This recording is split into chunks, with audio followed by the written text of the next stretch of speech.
Hey everybody, it's Miss Wood's Spazzy Grammar. Rules for semicolons and colons.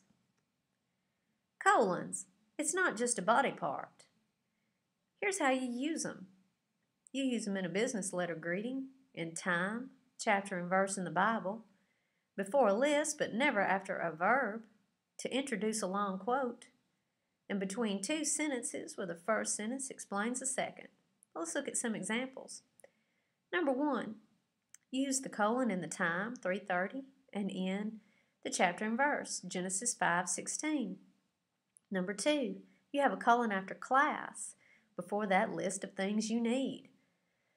Number 3, you need a colon before the quote, one nation under God, indivisible, with liberty and justice for all.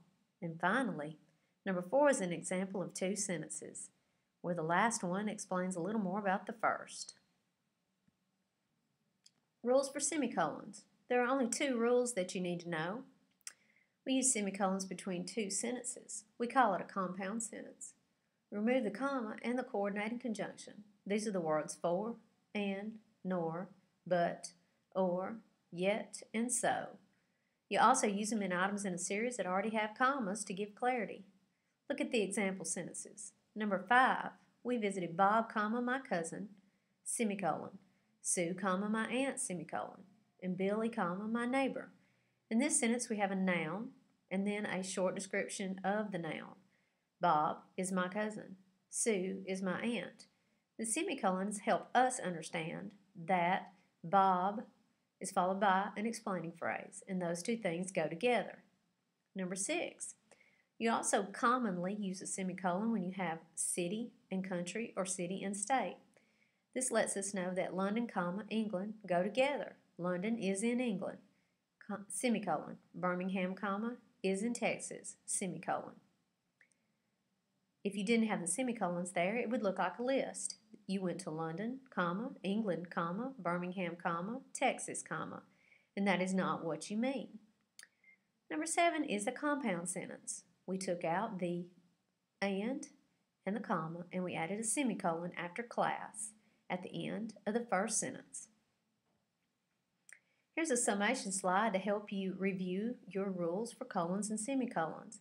There are only 5 rules for colons and only 2 rules for semicolons. If you can practice these rules by filling in these blanks, you'll do very well. Number 1, business letter. 2, time and Bible verse. 3, list, but never after a verb. 4, before a long quote. 5, between two sentences. Semicolons. Number 1, between two complete sentences. Number 2, in items in a series that contain commas. Let's try a little quiz and see how you do. Add colons and semicolons to the following sentences. You can just write the word before the semicolon or colon, and then write the semicolon or colon, or write the item that has a colon or semicolon in it. I'll read them, you write them down. It is 3:30, and I have to read Genesis 5:16. 2, I took the following to class: pencil, paper, and dictionary. Number 3, the Pledge of Allegiance ends, one nation under God, indivisible, with liberty and justice for all. 4, he asked for your compliance. You did not agree.